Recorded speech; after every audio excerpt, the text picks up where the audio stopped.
Welcome back to The Falls, your go-to destination for immersive audiobook experiences. Dive into captivating tales and journey through the realms of imagination with me, your guide through the pages of literature. And I'm thrilled to embark on this storytelling adventure with you. So sit back, relax, and let the power of words transport you to new worlds. The Falls Present, The Great Gatsby, by F. Scott Fitzgerald. Chapter 7. It was when curiosity about Gatsby was at its highest that the lights in his house failed to go on one Saturday night, and, as obscurely as it had begun, his career as Trimalchio was over. Only gradually did I become aware that the automobiles which turned expectantly into his drive stayed for just a minute and then drove sulkily away. Wondering if he were sick, I went over to find out. An unfamiliar butler with a villainous face squinted at me suspiciously from the door. "Is Mr. Gatsby sick?" "Nope." After a pause, he added, "Sir," in a dilatory, grudging way. I hadn't seen him around, and I was rather worried. "Tell him Mr. Carraway came over." "Who?" he demanded rudely. "Carraway. Carraway. All right, I'll tell him." Abruptly, he slammed the door. My Finn informed me that Gatsby had dismissed every servant in his house a week ago and replaced them with half a dozen others, who never went into West Egg Village to be bribed by the tradesmen, but ordered moderate supplies over the telephone. The grocery boy reported that the kitchen looked like a pigsty, and the general opinion in the village was that the new people weren't servants at all. Next day, Gatsby called me on the phone. "Going away?" I inquired. "No, old sport. I hear you fired all your servants. I wanted somebody who wouldn't gossip. Daisy comes over quite often, in the afternoons." So the whole caravansary had fallen in like a card house at the disapproval in her eyes. "There's some people Wolfsheim wanted to do something for. They're all brothers and sisters. They used to run a small hotel." "I see." He was calling up at Daisy's request. Would I come to lunch at her house tomorrow? Miss Baker would be there. Half an hour later, Daisy herself telephoned and seemed relieved to find that I was coming. Something was up, and yet I couldn't believe that they would choose this occasion for a scene, especially for the rather harrowing scene that Gatsby had outlined in the garden. The next day was broiling, almost the last, certainly the warmest, of the summer. As my train emerged from the tunnel into sunlight, only the hot whistles of the National Biscuit Company broke the simmering hush at noon. The straw seats of the car hovered on the edge of combustion. The woman next to me perspired delicately for a while into her white shirtwaist, and then, as her newspaper dampened under her fingers, lapsed despairingly into deep heat with a desolate cry. Her pocketbook slapped to the floor. "Oh my!" she gasped. I picked it up with a weary bend and handed it back to her, holding it at arm's length and by the extreme tip of the corners to indicate that I had no designs upon it. But everyone nearby, including the woman, suspected me just the same. "Hot," said the conductor to familiar faces. "Some weather. Hot, hot, hot. Is it hot enough for you? Is it hot? Is it?" My commutation ticket came back to me with a dark stain from his hand. That anyone should care in this heat, whose flushed lips he kissed, whose head made damp the pajama pocket over his heart. Through the hall of the Buchanan's house blew a faint wind, carrying the sound of the telephone bell out to Gatsby and me as we waited at the door. "The master's body?" roared the butler into the mouthpiece. "I'm sorry, madam, but we can't furnish it. It's far too hot to touch this noon." What he really said was, yes, I'll see." He set down the receiver and came toward us, glistening slightly, to take our stiff straw hats. "Madam expects you in the salon," he cried, needlessly indicating the direction. In this heat, every extra gesture was an affront to the common store of life. The room, shadowed well with awnings, was dark and cool. Daisy and Jordan lay upon an enormous couch, like silver idols weighing down their own white dresses against the singing breeze of the fans. "We can't move," they said together. Jordan's fingers, powdered white over their tan, rested for a moment in mine. "And Mr. Thomas Buchanan, the athlete?" I inquired. Simultaneously, I heard his voice, gruff, muffled, husky, at the hall telephone. Gatsby stood in the center of the crimson carpet and gazed around with fascinated eyes. Daisy watched him and laughed, her sweet, exciting laugh. A tiny gust of powder rose from her bosom into the air. "The rumor is," whispered Jordan, "that's Tom's girl on the telephone." We were silent. The voice in the hall rose high with annoyance. "Very well, then. I won't sell you the car at all. I'm under no obligations to you at all. And as for your bothering me about it at lunchtime, I won't stand that at all." "Holding down the receiver," said Daisy cynically. "No, he's not," I assured her. "It's a bona fide deal. I happen to know about it." Tom flung open the door, blocked out its space for a moment with his thick body, and hurried into the room. "Mr. Gatsby." He put out his broad, flat hand with well-concealed dislike. "I'm glad to see you, sir. Nick, make us a cold drink," cried Daisy. As he left the room again, she got up and went over to Gatsby and pulled his face down, kissing him on the mouth. "You know I love you," she murmured. "You forget there's a lady present," said Jordan. Daisy looked around doubtfully. "You kiss Nick too. What a low, vulgar girl." "I don't care," cried Daisy, and began to clog on the brick fireplace. Then she remembered the heat and sat down guiltily on the couch just as a freshly laundered nurse leading a little girl came into the room. "Blessed Precious," she crooned, holding out her arms.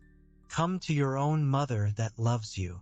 The child, relinquished by the nurse, rushed across the room and rooted shyly into her mother's dress. "The Blessed Precious, did mother get powder on your old yellowy hair? Stand up now and say how to do." Gatsby and I in turn leaned down and took the small reluctant hand. Afterward, he kept looking at the child with surprise. I don't think he had ever really believed in its existence before. "I got dressed before luncheon," said the child, turning eagerly to Daisy. "That's because your mother wanted to show you off." Her face bent into the single wrinkle of the small white neck. "You dream, you absolute little dream." "Yes," admitted the child calmly. "Aunt Jordan's got on a white dress too. How do you like mother's friends?" Daisy turned her around so that she faced Gatsby. "Do you think they're pretty? Where's Daddy?" "She doesn't look like her father," explained Daisy. "She looks like me. She's got my hair and shape of the face." Daisy sat back upon the couch. The nurse took a step forward and held out her hand. "Come, papi." "Goodbye, sweetheart." With a reluctant backward glance, the well-disciplined child held to her nurse's hand and was pulled out the door, just as Tom came back, preceding 4 gin rickeys that clicked full of ice. Gatsby took up his drink. "They certainly look cool," he said with visible tension. We drank in long, greedy swallows. "I read somewhere that the sun's getting hotter every year," said Tom genially. "It seems that pretty soon the Earth's going to fall into the sun, or wait a minute. It's just the opposite. The sun's getting colder every year. Come outside," he suggested to Gatsby. "I'd like you to have a look at the place." I went with them out to the veranda. On the green sound, stagnant in the heat, one small sail crawled slowly toward the fresher sea. Gatsby's eyes followed it momentarily. He raised his hand and pointed across the bay. "I'm right across from you." "So you are." Our eyes lifted over the rose beds and the hot lawn and the weedy refuse of the dog days along shore. Slowly, the white wings of the boat moved against the blue cool limit of the sky. Ahead lay the scalloped ocean and the abounding blessed isles. "There's sport for you," said Tom, nodding. "I'd like to be out there with him for about an hour."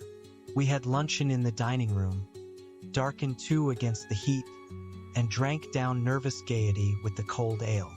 "What'll we do with ourselves this afternoon?" cried Daisy. "And the day after that and the next 30 years?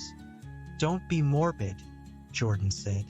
"Life starts all over again when it gets crisp in the fall." "But it's so hot," insisted Daisy on the verge of tears. "And everything's so confused. Let's all go to town." Her voice struggled on through the heat, beating against it, molding its senselessness into forms. "I've heard of making a garage out of a stable," Tom was saying to Gatsby. "But I'm the first man who ever made a stable out of a garage. Who wants to go to town?" demanded Daisy insistently. Gatsby's eyes floated toward her. "Ah," she cried. "You look so cool." Their eyes met, and they stared together at each other, alone in space. With an effort, she glanced down at the table. "You always look so cool," she repeated. She had told him that she loved him, and Tom Buchanan saw. He was astounded. His mouth opened a little, and he looked at Gatsby, and then back at Daisy as if he had just recognized her as someone he knew a long time ago. "You resemble the advertisement of the man," she went on innocently. "You know, the advertisement of the man." "All right," broke in Tom quickly. "I'm perfectly willing to go to town. Come on, we're all going to town." He got up, his eyes still flashing between Gatsby and his wife. No one moved. "Come on." His temper cracked a little. "What's the matter, anyhow? If we're going to town, let's start." His hand, trembling with his effort at self-control, bore to his lips the last of his glass of ale. Daisy's voice got us to our feet and out onto the blazing gravel drive. "Are we just going to go?" she objected. "Like this? Aren't we going to let anyone smoke a cigarette first? Everybody smoked all through lunch." "Oh, let's have fun," she begged him. "It's too hot to fuss." He didn't answer. "Have it your own way," she said. "Come on, Jordan." They went upstairs to get ready while we three men stood there shuffling the hot pebbles with our feet. A silver curve of the moon hovered already in the western sky. Gatsby started to speak, changed his mind, but not before Tom wheeled and faced him expectantly. "Have you got your stables here?" asked Gatsby with an effort. "About a quarter of a mile down the road." "Oh," pause. "I don't see the idea of going to town," broke out Tom savagely. "Women get these notions in their heads." "Shall we take anything to drink?" called Daisy from an upper window. "I'll get some whiskey," answered Tom. He went inside. Gatsby turned to me rigidly. "I can't say anything in his house, old sport." "She's got an indiscreet voice," I remarked. "It's full of—" I hesitated. "Her voice is full of money," he said suddenly. That was it. I'd never understood before. It was full of money. That was the inexhaustible charm that rose and fell in it. The jingle of it, the cymbal's song of it. High in a white palace, the king's daughter, the golden girl. Tom came out of the house wrapping a quart bottle in a towel, followed by Daisy and Jordan wearing small tight hats of metallic cloth and carrying light capes over their arms. "Shall we all go in my car?" suggested Gatsby. He felt the hot, green leather of the seat. "I ought to have left it in the shade." "Is it standard shift?" demanded Tom. "Yes." "Well, you take my coupe and let me drive your car to town." The suggestion was distasteful to Gatsby. "I don't think there's much gas," he objected. "Plenty of gas," said Tom boisterously. He looked at the gauge. "And if it runs out, I can stop at a drugstore. You can buy anything at a drugstore nowadays." A pause followed this apparently pointless remark. Daisy looked at Tom frowning, and an indefinable expression, at once definitely unfamiliar and vaguely recognizable. as if I had only heard it described in words, passed over Gatsby's face. "Come on, Daisy," said Tom, pressing her with his hand toward Gatsby's car. "I'll take you in this circus wagon." He opened the door, but she moved out from the circle of his arm. "You take Nick and Jordan. We'll follow you in the coupe." She walked close to Gatsby, touching his coat with her hand. Jordan and Tom and I got into the front seat of Gatsby's car. Tom pushed the unfamiliar gears tentatively, and we shot off into the oppressive heat, leaving them out of sight behind. "Did you see that?" demanded Tom. "See what?" He looked at me keenly, realizing that Jordan and I must have known all along. "You think I'm pretty dumb, don't you?" he suggested. "Perhaps I am, but I have almost a second sight sometimes that tells me what to do. Maybe you don't believe that, but science." He paused. The immediate contingency overtook him, pulled him back from the edge of theoretical abyss. "I've made a small investigation of this fellow," he continued. "I could have gone deeper if I'd known." "Do you mean you've been to a medium?" inquired Jordan humorously. "What?" Confused, he stared at us as we laughed. "A medium? About Gatsby." "About Gatsby? No, I haven't. I said I'd been making a small investigation of his past." "And you found he was an Oxford man," said Jordan helpfully. "An Oxford man?" He was incredulous. "Like hell he is. He wears a pink suit. Nevertheless, he's an Oxford man." "Oxford, New Mexico?" snorted Tom contemptuously. "Or something like that." "Listen, Tom, if you're such a snob, why did you invite him to lunch?" demanded Jordan crossly. "Daisy invited him. She knew him before we were married. God knows where." We were all irritable now with the fading ale, and aware of it, we drove for a while in silence. Then, as Dr. T.J. Eckelberg's faded eyes came into sight down the road, I remembered Gatsby's caution about gasoline. "We've got enough to get us to town," said Tom. "But there's a garage right here," objected Jordan. "I don't want to get stalled in this baking heat." Tom threw on both brakes impatiently, and we slid to an abrupt, dusty stop under Wilson's sign. After a moment, the proprietor emerged from the interior of his establishment and gazed hollow-eyed at the car. "Let's have some gas," cried Tom roughly. "What do you think we stopped for? To admire the view?" "I'm sick," said Wilson without moving. "Been sick all day." "What's the matter?" "I'm all run down." "Well, shall I help myself?" Tom demanded. "You sounded well enough on the phone." With an effort, Wilson left the shade and support of the doorway and, breathing hard, unscrewed the cap of the tank. In the sunlight, his face was green. "I didn't mean to interrupt your lunch," he said, "but I need money pretty bad, and I was wondering what you were going to do with your old car." "How do you like this one?" inquired Tom. "I bought it last week." "It's a nice yellow one," said Wilson, as he strained at the handle. "Like to buy it?" "Big chance," Wilson smiled faintly.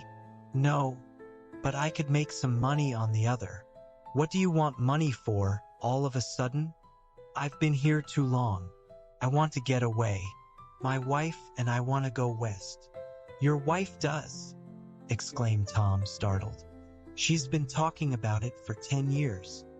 He rested for a moment against the pump, shading his eyes. "And now she's going whether she wants to or not. I'm going to get her away." The coupe flashed by us with a flurry of dust and the flash of a waving hand. "What do I owe you?" demanded Tom harshly. "I just got wised up to something funny the last 2 days," remarked Wilson. "That's why I want to get away. That's why I've been bothering you about the car." "What do I owe you?" $20. The relentless beating heat was beginning to confuse me, and I had a bad moment there before I realized that so far his suspicions hadn't alighted on Tom. He had discovered that Myrtle had some sort of life apart from him in another world, and the shock had made him physically sick.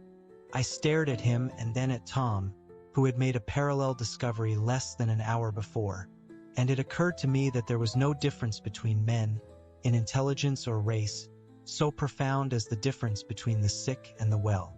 Wilson was so sick that he looked guilty, unforgivably guilty, as if he had just got some poor girl with child.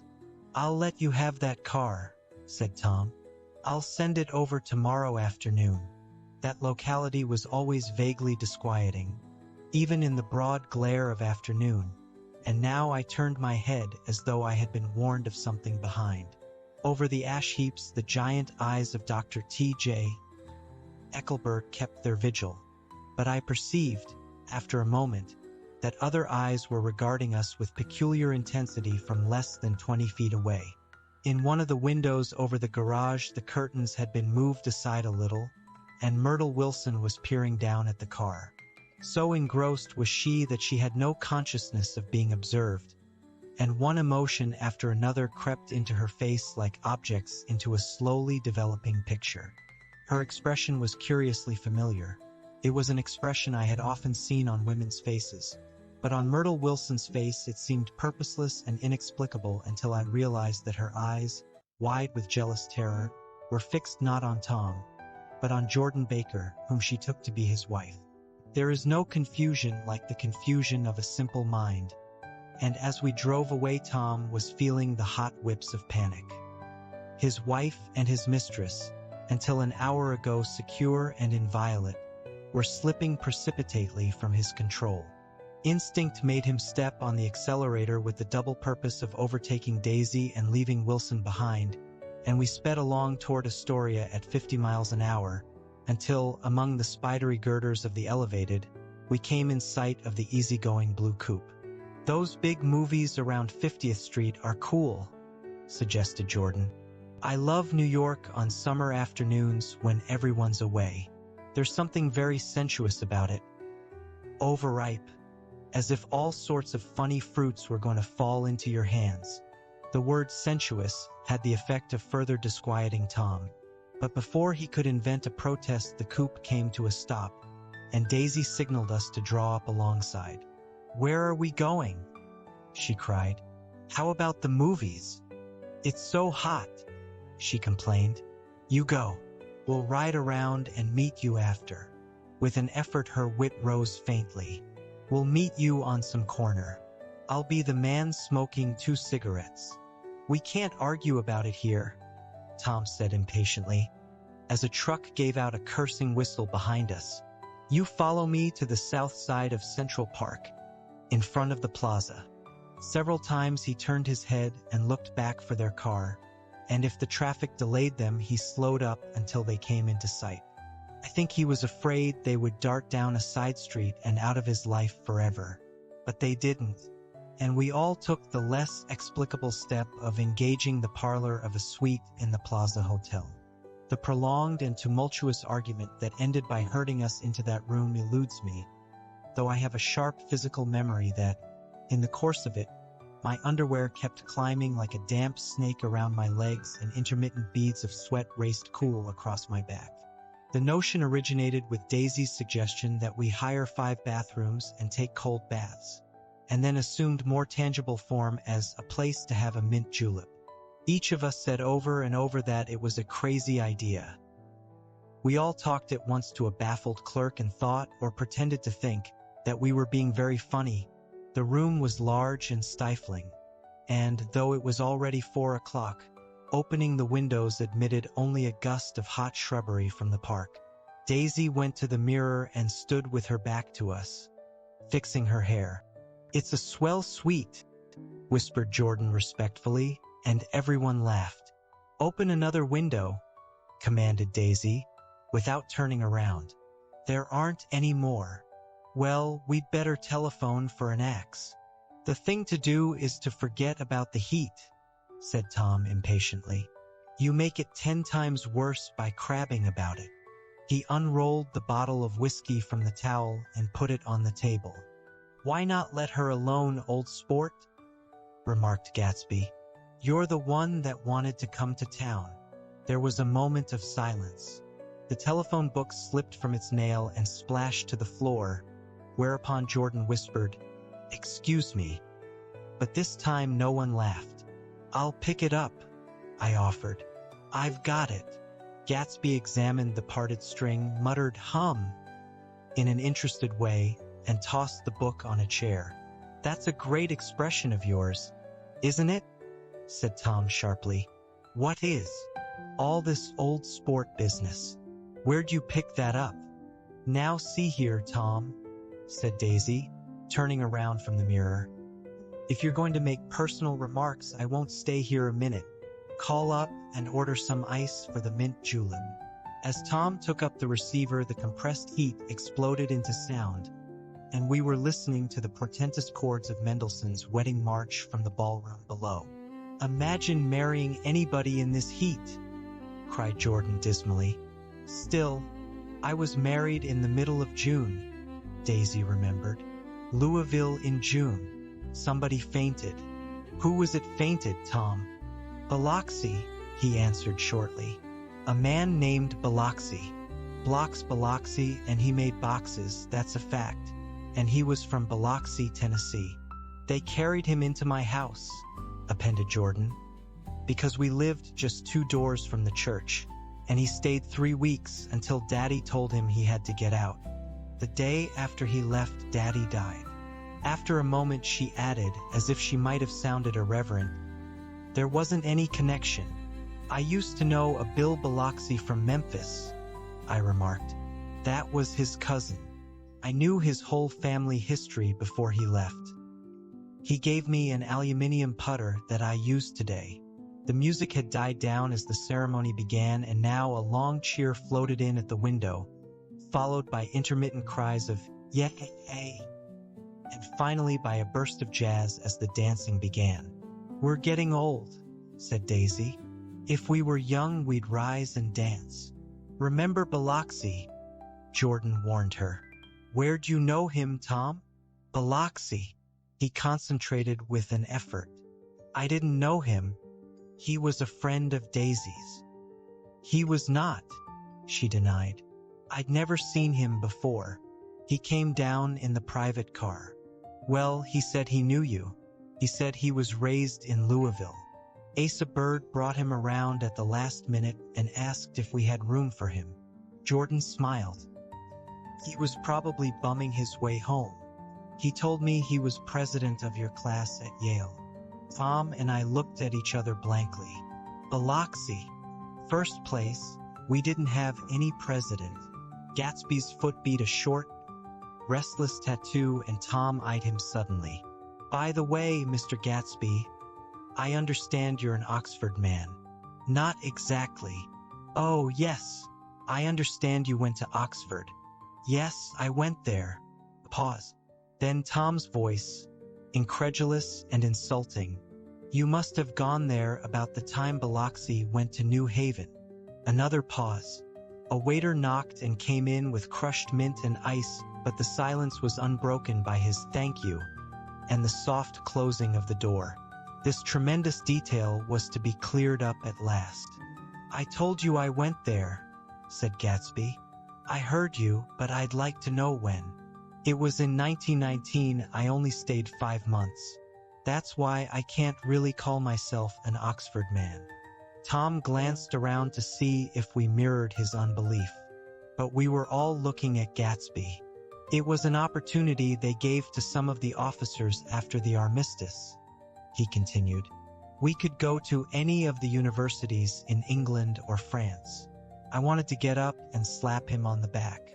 I had one of those renewals of complete faith in him that I'd experienced before. Daisy rose, smiling faintly, and went to the table. "Open the whiskey, Tom," she ordered, "and I'll make you a mint julep. Then you won't seem so stupid to yourself. Look at the mint." "Wait a minute," snapped Tom.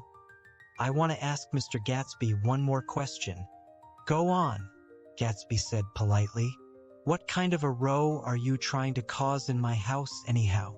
They were out in the open at last, and Gatsby was content. "He isn't causing a row." Daisy looked desperately from one to the other. You're causing a row. Please have a little self-control. Self-control, repeated Tom incredulously. I suppose the latest thing is to sit back and let Mr. Nobody from Nowhere make love to your wife. Well, if that's the idea, you can count me out. Nowadays people begin by sneering at family life and family institutions, and next they'll throw everything overboard and have intermarriage between black and white. Flushed with his impassioned gibberish, he saw himself standing alone on the last barrier of civilization. We're all white here, murmured Jordan. I know I'm not very popular. I don't give big parties. I suppose you've got to make your house into a pigsty in order to have any friends in the modern world. Angry as I was, as we all were, I was tempted to laugh whenever he opened his mouth. The transition from libertine to prig was so complete. I've got something to tell you, old sport, began Gatsby, but Daisy guessed at his intention. Please don't, she interrupted helplessly. Please, let's all go home. Why don't we all go home? That's a good idea. I got up. Come on, Tom. Nobody wants a drink. I want to know what Mr. Gatsby has to tell me. Your wife doesn't love you, said Gatsby. She's never loved you. She loves me. You must be crazy, exclaimed Tom automatically. Gatsby sprang to his feet, vivid with excitement. She never loved you, do you hear? He cried. She only married you because I was poor and she was tired of waiting for me. It was a terrible mistake, but in her heart she never loved anyone except me. At this point Jordan and I tried to go, but Tom and Gatsby insisted with competitive firmness that we remain, as though neither of them had anything to conceal and it would be a privilege to partake vicariously of their emotions. Sit down, Daisy. Tom's voice groped unsuccessfully for the paternal note. What's been going on? I want to hear all about it. I told you what's been going on, said Gatsby. Going on for 5 years. And you didn't know. Tom turned to Daisy sharply. You've been seeing this fellow for 5 years? Not seeing, said Gatsby. No, we couldn't meet. But both of us loved each other all that time, old sport, and you didn't know. I used to laugh sometimes, but there was no laughter in his eyes. To think that you didn't know. Oh, that's all. Tom tapped his thick fingers together like a clergyman and leaned back in his chair. You're crazy, he exploded. I can't speak about what happened 5 years ago because I didn't know Daisy then, and I'll be damned if I see how you got within a mile of her unless you brought the groceries to the back door. But all the rest of that's a goddamned lie. Daisy loved me when she married me, and she loves me now. No, said Gatsby, shaking his head. She does, though. The trouble is that sometimes she gets foolish ideas in her head and doesn't know what she's doing. He nodded sagely. And what's more, I love Daisy too. Once in a while I go off on a spree and make a fool of myself, but I always come back, and in my heart I love her all the time. You're revolting, said Daisy.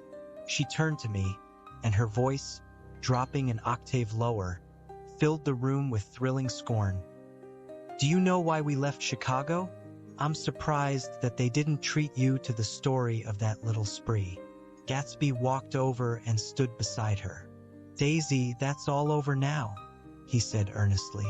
It doesn't matter anymore. Just tell him the truth, that you never loved him, and it's all wiped out forever. She looked at him blindly. Why, how could I love him possibly? You never loved him. She hesitated.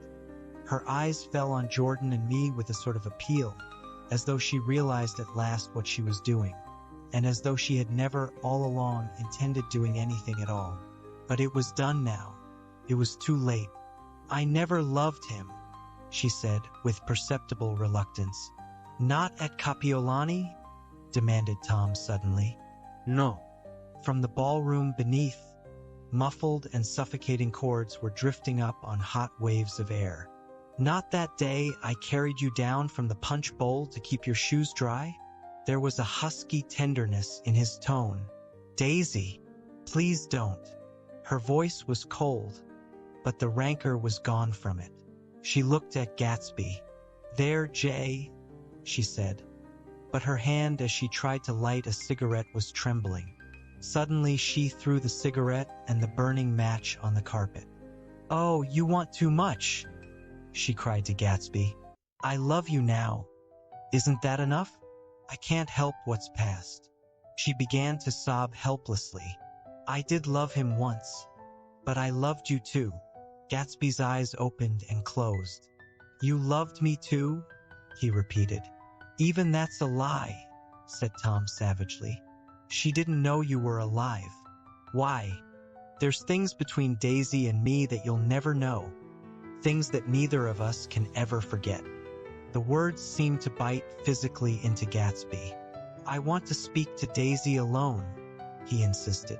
"She's all excited now. Even alone I can't say I never loved Tom," she admitted in a pitiful voice. "It wouldn't be true." "Of course it wouldn't," agreed Tom. She turned to her husband. "As if it mattered to you," she said. "Of course it matters. I'm going to take better care of you from now on." "You don't understand," said Gatsby, with a touch of panic. "You're not going to take care of her anymore." "I'm not." Tom opened his eyes wide and laughed. He could afford to control himself now. "Why's that?" "Daisy's leaving you." "Nonsense." "I am, though," she said with a visible effort. "She's not leaving me." Tom's words suddenly leaned down over Gatsby. Certainly not for a common swindler who'd have to steal the ring he put on her finger. "I won't stand this," cried Daisy. "Oh, please let's get out." "Who are you anyhow?" broke out Tom. "You're one of that bunch that hangs around with Meyer Wolfsheim. That much I happen to know. I've made a little investigation into your affairs, and I'll carry it further tomorrow." "You can suit yourself about that, old sport," said Gatsby steadily. "I found out what your drugstores were." He turned to us and spoke rapidly. "He and this Wolfsheim bought up a lot of side street drugstores here and in Chicago and sold grain alcohol over the counter. That's one of his little stunts. I picked him for a bootlegger the first time I saw him, and I wasn't far wrong." "What about it?" said Gatsby politely. "I guess your friend Walter Chase wasn't too proud to come in on it. And you left him in the lurch, didn't you? You let him go to jail for a month over in New Jersey. God, you ought to hear Walter on the subject of you. He came to us dead broke. He was very glad to pick up some money, old sport." "Don't you call me old sport," cried Tom. Gatsby said nothing.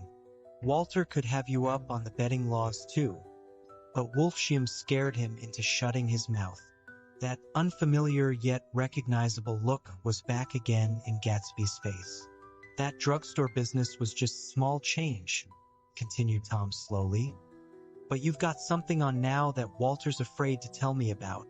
I glanced at Daisy, who was staring terrified between Gatsby and her husband, and at Jordan, who had begun to balance an invisible but absorbing object on the tip of her chin. Then I turned back to Gatsby and was startled at his expression. He looked, and this is said in all contempt for the babbled slander of his garden, as if he had killed a man. For a moment the set of his face could be described in just that fantastic way. It passed, and he began to talk excitedly to Daisy, denying everything, defending his name against accusations that had not been made. But with every word she was drawing further and further into herself. So he gave that up, and only the dead dream fought on as the afternoon slipped away, trying to touch what was no longer tangible, struggling unhappily, undespairingly, toward that lost voice across the room. The voice begged again to go. "Please, Tom, I can't stand this anymore." Her frightened eyes told that whatever intentions, whatever courage she had had, were definitely gone. "You two start on home, Daisy," said Tom, "in Mr. Gatsby's car." She looked at Tom, alarmed now, but he insisted with magnanimous scorn. Go on. He won't annoy you. I think he realizes that his presumptuous little flirtation is over. They were gone without a word, snapped out, made accidental, isolated, like ghosts, even from our pity. After a moment, Tom got up and began wrapping the unopened bottle of whiskey in the towel. Want any of this stuff? Jordan. Meek? I didn't answer. Meek? He asked again. What? Want any? No. I just remembered that today's my birthday. I was 30. Before me stretched the portentous, menacing road of a new decade. It was 7 o'clock when we got into the coupe with him and started for Long Island. Tom talked incessantly, exulting and laughing, but his voice was as remote from Jordan and me as the foreign clamor on the sidewalk or the tumult of the elevated overhead. Human sympathy has its limits, and we were content to let all their tragic arguments fade with the city lights behind. 30, the promise of a decade of loneliness. A thinning list of single men to know, a thinning briefcase of enthusiasm, thinning hair. But there was Jordan beside me, who, unlike Daisy, was too wise ever to carry well-forgotten dreams from age to age. As we passed over the dark bridge, her wan face fell lazily against my coat's shoulder, and the formidable stroke of 30 died away with the reassuring pressure of her hand. So we drove on toward death through the cooling twilight. The young Greek, Michaelis, who ran the coffee joint beside the ash heaps, was the principal witness at the inquest. He had slept through the heat until after 5, when he strolled over to the garage and found George Wilson sick in his office. Really sick, pale as his own pale hair and shaking all over. Michaelis advised him to go to bed, but Wilson refused, saying that he'd miss a lot of business if he did. While his neighbor was trying to persuade him, a violent racket broke out overhead. "I've got my wife locked up there," explained Wilson calmly. "She's going to stay there till the day after tomorrow, and then we're going to move away." Michaelis was astonished.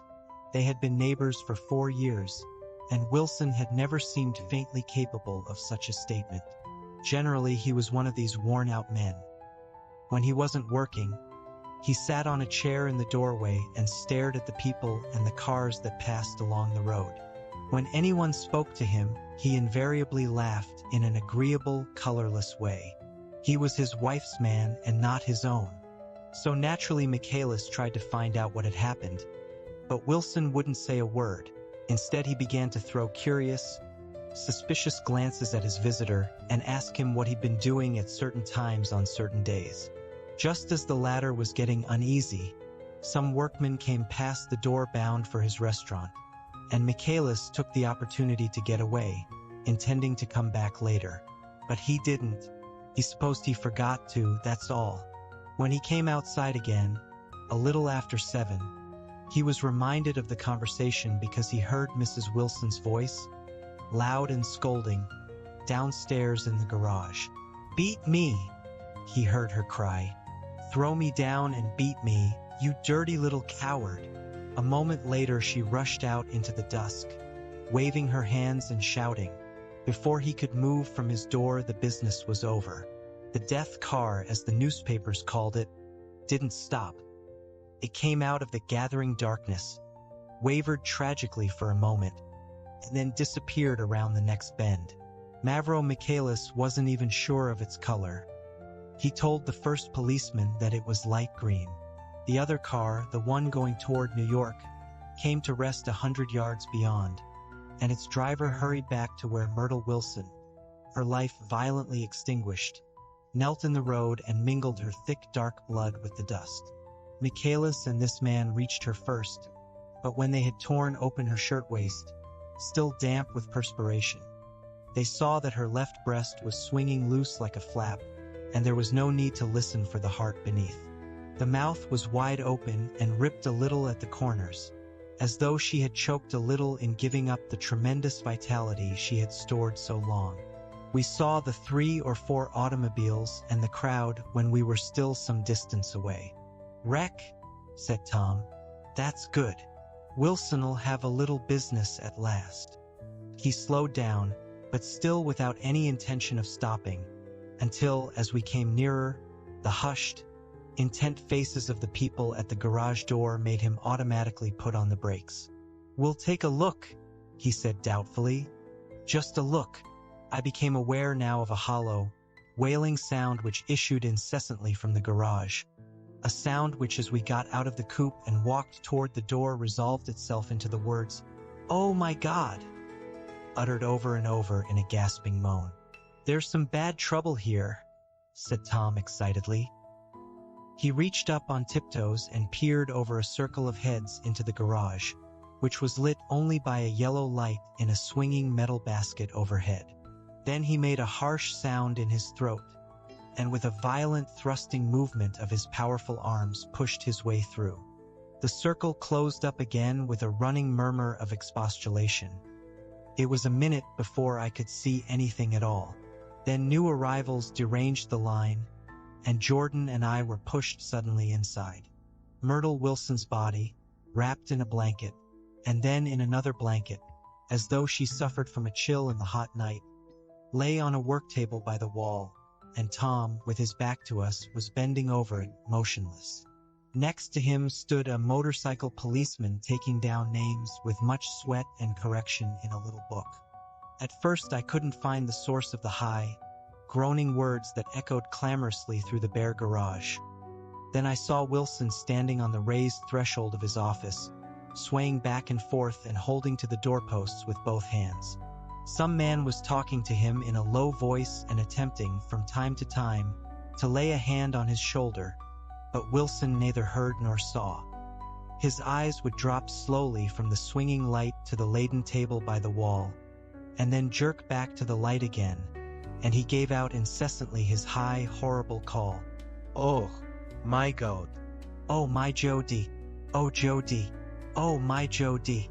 Presently Tom lifted his head with a jerk and, after staring around the garage with glazed eyes, addressed a mumbled, incoherent remark to the policeman. "MAV." The policeman was saying, "Oh, no, R," corrected the man. "MAVRO." "Listen to me," muttered Tom fiercely. "R," said the policeman. "Oh, G. He looked up as Tom's broad hand fell sharply on his shoulder. "What you want, fella? What happened?" "That's what I want to know." "Otto hit her." Instantly kill it." "Instantly killed," repeated Tom, staring. "She ran out Ina Road. Son of a bitch didn't even stop his car." "There was 2 cars," said Michaelis. "One comin', one go and see." "Going where?" asked the policeman keenly. "One going each way." "Well, his hand rose toward the blankets but stopped halfway and fell to his side. "She ran out there and the one comin' from York knocked right into her, going 30 or 40 miles an hour." "What's the name of this place here?" demanded the officer.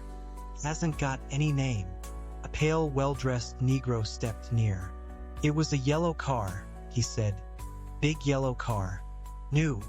"See the accident?" asked the policeman. "No, but the car passed me down the road, going faster than 40. Going 50, 60. Come here and let's have your name. Look out now. I want to get his name." Some words of this conversation must have reached Wilson, swaying in the office door, for suddenly a new theme found voice among his grasping cries. "You don't have to tell me what kind of car it was. I know what kind of car it was." Watching Tom, I saw the wad of muscle back of his shoulder tighten under his coat. He walked quickly over to Wilson and, standing in front of him, seized him firmly by the upper arms. "You've got to pull yourself together," he said with soothing gruffness. Wilson's eyes fell upon Tom. He started up on his tiptoes and then would have collapsed to his knees had not Tom held him upright. "Listen," said Tom, shaking him a little. "I just got here a minute ago, from New York. I was bringing you that coupe we've been talking about. That yellow car I was driving this afternoon wasn't mine. Do you hear? I haven't seen it all afternoon. Only the Negro and I were near enough to hear what he said. But the policeman caught something in the tone and looked over with truculent eyes. What's all that? He demanded. I'm a friend of his. Tom turned his head but kept his hands firm on Wilson's body. He says he knows the car that did it. It was a yellow car. Some dim impulse moved the policeman to look suspiciously at Tom. And what color's your car? It's a blue car, a coupe. We've come straight from New York, I said.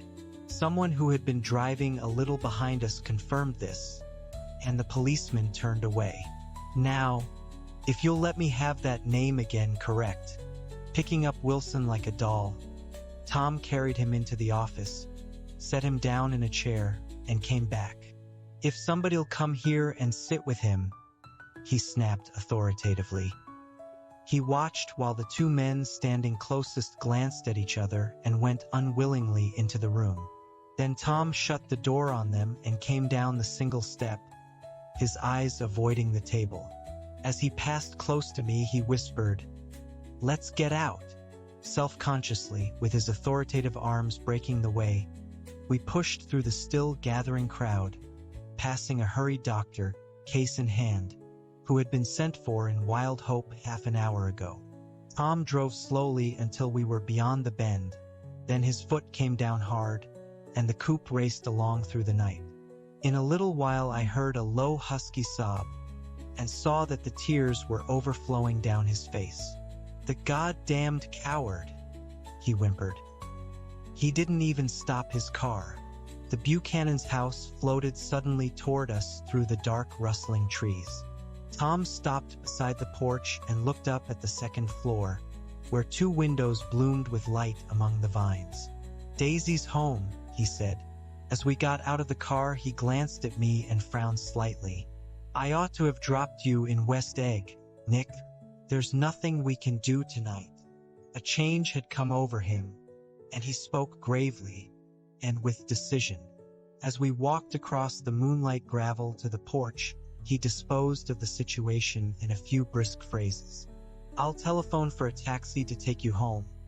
And while you're waiting, you and Jordan better go in the kitchen and have them get you some supper, if you want any." He opened the door. "Come in." "No, thanks. But I'd be glad if you'd order me the taxi. I'll wait outside." Jordan put her hand on my arm. "Won't you come in, Nick?" "No, thanks. I was feeling a little sick and I wanted to be alone." But Jordan lingered for a moment more. "It's only 9:30, she said. "I'd be damned if I'd go in." I'd had enough of all of them for one day, and suddenly that included Jordan too. She must have seen something of this in my expression, for she turned abruptly away and ran up the porch steps into the house. I sat down for a few minutes with my head in my hands, until I heard the phone taken up inside and the butler's voice calling a taxi. Then I walked slowly down the drive away from the house, intending to wait by the gate. I hadn't gone 20 yards when I heard my name and Gatsby stepped from between two bushes into the path. I must have felt pretty weird by that time, because I could think of nothing except the luminosity of his pink suit under the moon. "What are you doing?" I inquired. "Just standing here, old sport." Somehow that seemed a despicable occupation. For all I knew, he was going to rob the house in a moment. I wouldn't have been surprised to see sinister faces, the faces of Wolfsheim's people, behind him in the dark shrubbery. "Did you see any trouble on the road?" he asked after a minute. "Yes." He hesitated. "Was she killed?" "Yes." "I thought so. I told Daisy I thought so. It's better that the shock should all come at once. She stood it pretty well." He spoke as if Daisy's reaction was the only thing that mattered. "I got to West Egg by a side road," he went on, "and left the car in my garage. I don't think anybody saw us, but of course I can't be sure." I disliked him so much by this time that I didn't find it necessary to tell him he was wrong. "Who was the woman?" he inquired. "Her name was Wilson. Her husband owns the garage." "How the devil did it happen?" Well, I tried to swing the wheel. He broke off, and suddenly I guessed at the truth. Was Daisy driving? Yes, he said after a moment. But of course I'll say I was. You see, when we left New York, she was very nervous and she thought it would steady her to drive. And this woman rushed out at us just as we were passing a car coming the other way. It all happened in a minute, but it seemed to me that she wanted to speak to us. Thought we were somebody she knew. Well, first Daisy turned away from the woman toward the other car, and then she lost her nerve and turned back. The second my hand reached the wheel, I felt the shock. It must have killed her instantly. It ripped her open. Don't tell me, old sport. He winced. Anyhow, Daisy stepped on it. I tried to make her stop, but she couldn't, so I pulled on the emergency brake. Then she fell over into my lap and I drove on. She'll be all right tomorrow, he said presently. I'm just going to wait here and see if he tries to bother her about that unpleasantness this afternoon. She's locked herself into her room, and if he tries any brutality, she's going to turn the light out and on again. He won't touch her, I said. He's not thinking about her. I don't trust him, old sport. How long are you going to wait? All night, if necessary. Anyhow, till they all go to bed. A new point of view occurred to me. Suppose Tom found out that Daisy had been driving. He might think he saw a connection in it. He might think anything. I looked at the house. There were 2 or 3 bright windows downstairs and the pink glow from Daisy's room on the ground floor. You wait here, I said. I'll see if there's any sign of a commotion. I walked back along the border of the lawn, traversed the gravel softly, and tiptoed up the veranda steps. The drawing room curtains were open, and I saw that the room was empty. Crossing the porch where we had dined that June night 3 months before, I came to a small rectangle of light which I guessed was the pantry window. The blind was drawn, but I found a rift at the sill. Daisy and Tom were sitting opposite each other at the kitchen table, with a plate of cold fried chicken between them and 2 bottles of ale. He was talking intently across the table at her, and in his earnestness his hand had fallen upon and covered her own. Once in a while she looked up at him and nodded in agreement. They weren't happy, and neither of them had touched the chicken or the ale, and yet they weren't unhappy either. There was an unmistakable air of natural intimacy about the picture, and anybody would have said that they were conspiring together. As I tiptoed from the porch, I heard my taxi feeling its way along the dark road toward the house. Gatsby was waiting where I had left him in the drive. Is it all quiet up there? He asked anxiously. Yes, it's all quiet. I hesitated.